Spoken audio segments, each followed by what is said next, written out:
Now for a topic I'm really interested in, we're talking about dry needling, what it is, and why it could be a concerning practice. That's right. Dr. M.G. McCullough with Root Cause Medicine is here to talk about kind of an aggressive form of acupuncture that can actually cause more harm than good if not done properly. So I was like, I love it. We got MG and JG here. That's right. What a team, right? What a great team. Let's talk first about acupuncture and why people, use it and why you do it.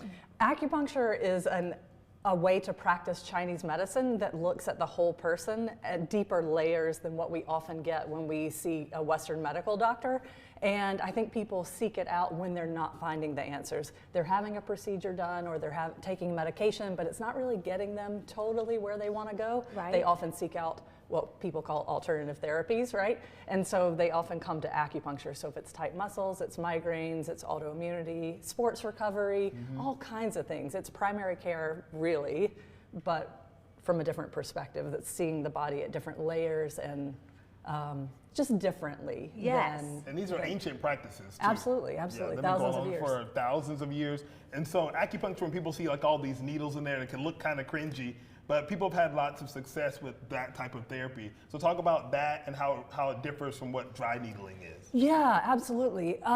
Whenever you see those pictures, I do just want to say, of lots of needles, that's a huge red flag. Okay. Okay. When you see a lot of needles, especially some of the sports acupuncture will use 200 needles, literally. And that's a really big red flag because we want to send a message to the body, and we can't do that in a clear way if we're using a ton of needles. So they need to be strategic, they need to be thoughtful, so that we're sending the message to the body that we want to send. And in contrast, dry needling is literally looking at where you have tight muscles, putting a needle in deeply to the muscle and trying to get the muscle to release. So it's taking an ancient tool and applying modern medical concepts and sort of a mismatch of things. Right. And it's very deep and very aggressive. And deep doesn't mean bad, of course, but usually people who are doing this are not actually acupuncturists. They are chiropractors or physical therapists, sometimes massage therapists. And this results in just not enough training and can result in a collapsed lung because you're often doing in the shoulder, the neck, the shoulder, places that are really close to your lungs. And so you obviously want to be really well trained before you go needling deeply into an area that is that sensitive. So when we're looking online to look for somebody, we should be looking for like an acupuncturist. Absolutely, Yeah. absolutely. And some acupuncturists do use dry needling. It's not a practice that I use, simply because I think there are better tools, there are better ways to apply the concepts of Chinese medicine that get really long-lasting effects, where dry needling is very much a superficial practice. It's not actually getting you out of what you're trying to get out of. I've been to this process, this doctor, this whatever, and it hasn't gotten me the results I wanted to get, so then I tried dry needling. It's just more of the same.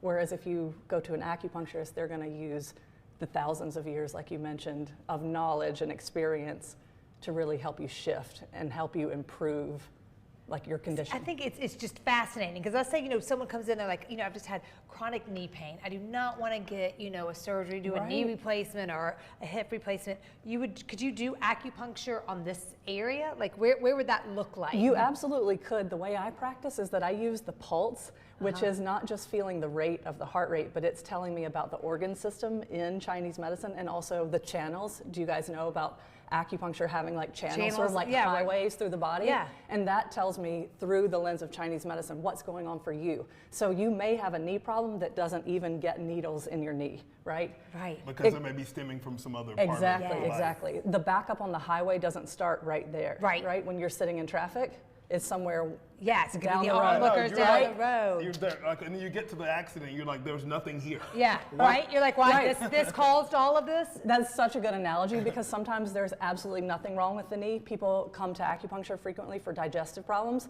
Oftentimes there's nothing wrong with the digestive organs. It's coming from somewhere else. I didn't even know you could do acupuncture for digestive stuff. Yeah. Absolutely. We're learning today. Wow. Yes, good. Yes, but this is amazing. Do you need to be referred by anyone? Can people just give you a call today and be like, oh my gosh, I would love to talk more about if I'm a good candidate for it, how it works? Yeah, absolutely. You do not need a referral. I'm direct pay. I can take HSA, FSA. accounts, cards. Yeah. And you can just make an appointment on my website. I have free discovery calls. We can chat. Yes, go to her website. You see it right there. It's fascinating. We could spend a It whole is, hour yeah. learning about, For sure. the channels and the highways and the pulse and what's right. happening. So very cool. Thank you, Thank Dr. you so MG. much. We love it. Yep. Very cool. There's a website, drmgmccullough.com. Go and check it out.